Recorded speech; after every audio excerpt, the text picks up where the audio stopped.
नमस्ते। आपसे एक क्वेश्चन पूछना चाह रही हूँ। क्या आपकी डॉटर को भी पीरियड्स स्टार्ट होने से लेके अभी तक पीरियड से समस्याएं हैं? पीरियड एक बार आता है फिर 3-3 4-4 महीने नहीं आ रहा है, या फिर सिर्फ हार्मोनल पिल्स 21 दिन वाली टैबलेट लेने के बाद ही पीरियड्स आ रहा है? तो इस सारी चीज़ों के लिए आप इंतजार ना करें। ये जो व्याधि है वो पीसीओडी के नाम से बहुत ज़्यादा बहुप्रचलित हो चुकी है, और जो इंसिडेंस है कि अभी 22% जो फीमेल्स हैं जो रिप्रोडक्टिव एज में हैं उनमें पीसीओडी देखने में आ रहा है।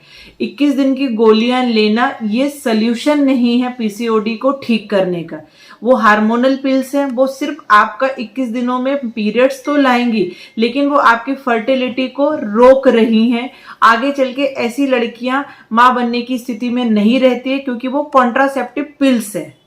तो ऐसी समस्या के लिए आपको आयुर्वेदिक डॉक्टर के पास आना जरूरी है और उसका प्रकृति परीक्षण जरूरी है। देखिए, रिस्क फैक्टर पीसीओडी के बहुत सारे हैं। ऐसी बच्चियों में आगे चल के इंसुलिन रेजिस्टेंस हो जाता है, कार्डियोवैस्कुलर डिसीजेज हो जाती हैं, और जब हम पीसीओडी का ध्यान ना दें और सिस्ट बनती चली जाती हैं, तो ऐसी गर्ल्स कार्सिनोमा ऑफ एंडोमेट्रियम या चॉकलेट सिस्ट और कार्सिनोमा ऑफ ओवरीज में भी कन्वर्ट हो जाती है। लास्ट 2 डेज में मैं ऐसे 8 से 10 पेशेंट देख चुकी हूँ जिसमें पहले पीसीओडी हुआ, पीसीओडी होने के बाद उसमें चॉकलेट सिस्ट हुई, और चॉकलेट सिस्ट एक ओवरी में हुई तो वो ओवरी निकाल दी गई। फिर जो कि सीए थी, जो कैंसरस चॉकलेट सिस्ट थी, दूसरी ओवरी में हुई, वो भी ओवरी निकाल दी गई। कल एक ऐसी गर्ल से मिली थी जो 24 एज की थी, उसकी दोनों ओवरी निकाली जा चुकी थी। उसके बाद उसको सीवियर गर्मी, मतलब उसे हर समय फीवर रहता था, और छोटे सा भी अगर ठोकर भी लग जाए तो उसको ज्वाइंट पेन स्टार्ट हो जाता था, और फीवर तो रिकरेंट उसको आ रहा है। मूड स्विंग्स, जो अपनी झाइयां बोलते हैं, जिनको हम हाइपर पिगमेंटेशन बोलते हैं, जो 40 की एज 50 के बाद आता है, वो 22 ईयर की गर्ल्स को था, क्योंकि ये सारा कुछ हार्मोनल इम्बैलेंस की वजह से हो रहा है। तो आप अपनी बच्चियों का स्क्रीनिंग कराइए, और पीसीओडी के लिए सिर्फ पिल्स नहीं लेनी है। उसके लिए आपको आयुर्वेदिक इलाज है जो समूल मतलब जड़ से ट्रीटमेंट कर रहा है।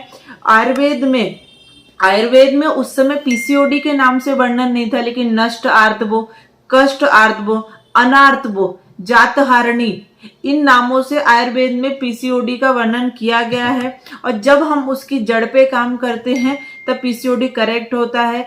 आयुर्वेद में बताए गए पंचकर्म, वमन, विरेचन, बस्ती चिकित्सा से पीसीओडी में बहुत अच्छे रिजल्ट मिलते हैं, और पेशेंट की फर्टिलिटी भी कम नहीं होती है, वो बूस्ट होती है। दूसरा, मैं आपको और एक ये बताना चाहूंगी, पहले ऐसा था कि जो गर्ल्स सिर्फ मोटी हैं उनको ही पीसीओडी हो रहा है, और जो पतली गर्ल्स हैं उनको पीसीओडी नहीं हो रहा है। कल ही का मैं एक केस और डिस्कस करना चाहूंगी आपके साथ। कल एक गर्ल आई थी जो 17 ईयर की थी, बिल्कुल पतली दुबली, 46-47 केजी वेट था, और उसको 12 ईयर से पीरियड स्टार्ट हुआ था, और 17 साल तक उसको सिर्फ विड्रॉल ब्लीडिंग हर्बल पिल्स खा के ही लेनी पड़ रही थी। ओवरीज का साइज सोनोग्राफी कराने पे 4 से 5 सेंटीमीटर का था, मतलब ओवरीज बहुत हेल्दी और मतलब क्या बताओ, ओवरीज स्वेल करी हुई थी। तो इसलिए पीसीओडी में, जो आज पीसीओडी है वो मेटाबॉलिक डिसऑर्डर है, तो आयुर्वेद उस मेटाबॉलिज्म को इनहेंस करके आयुर्वेदिक दवाइयां कोई भी सिंथेसाइज्ड हार्मोन आपको नहीं देती हैं। वो ऐसी चीजें करती हैं जिससे आपकी HBO axis, hypothalamus pituitary ovarian axis stimulate होती है, आपकी पिट्यूटरी को स्टिमुलेट करती है, ताकि वो एफएसएच एलएच हार्मोन सिक्रीट करे, आपकी फॉलिकल्स को स्टिमुलेट करे, अंडा रप्चर हो और सिस्ट ना फॉर्म हो। तो उस पे आयुर्वेदिक वमन, विरेचन, अपनी बस्ती, नस से, मैं बहुत बार बताती हूँ, नस से इसमें बहुत अच्छे रिजल्ट देता है।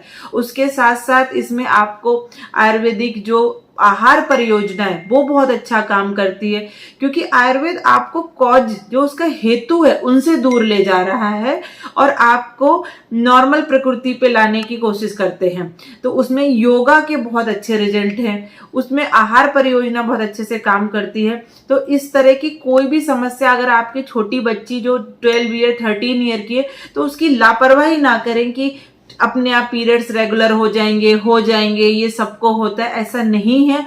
आज छोटे 12 साल की गर्ल्स में भी पीसीओडी डिटेक्ट होता है। उसके सिम्टम्स मैं आपको एक बार फिर से बताना चाहूंगी। वेट गेन और वेट लॉस दोनों हो सकते हैं। दूसरा, गर्ल्स को एक्सेसिव पिंपल्स आ सकते हैं। और पीरियड्स इरेगुलरिटीज तो बहुत ज्यादा रहेंगी, या तो शॉर्ट साइकिल रहेगी और या फिर साइकिल बहुत लंबी रहे। अभी जो पेशेंट जस्ट मेरे पास से होके गई, उसका कहना ऐसा है कि मैम 2-2 महीने पीरियड्स आते नहीं, और आते हैं तो फिर रुकते नहीं। इवन ट्रेनेक्सा इंजेक्शन जो ब्लड रोकने की दवाई है, उसके बावजूद भी पीरियड्स नहीं रुकते हैं। तो ये सारी हेयर फॉल बहुत ज्यादा रहता है गर्ल्स को, अनवांटेड हेयर ग्रोथ्स रहती हैं चिन पे, ब्रेस्ट पे, और सबसे ज्यादा बच्चे चिड़चिड़ाते बहुत है, मूड स्विंग्स बहुत ज्यादा आता है, पढ़ाई में उनका मन नहीं लगता है, पूरे दिन कुछ ना कुछ खाने की इच्छा होती रहती है।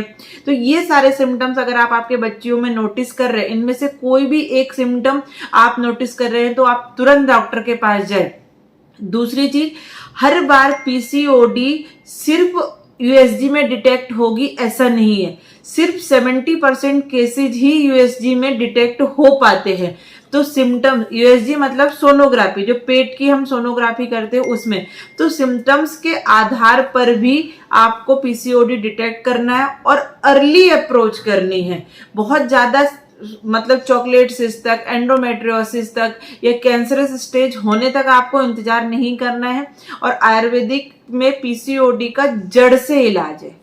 मतलब मैं ये बोल सकती हूँ कि आपको 80 to 90% रिजल्ट आयुर्वेद में पीसीओडी से मिल सकते हैं।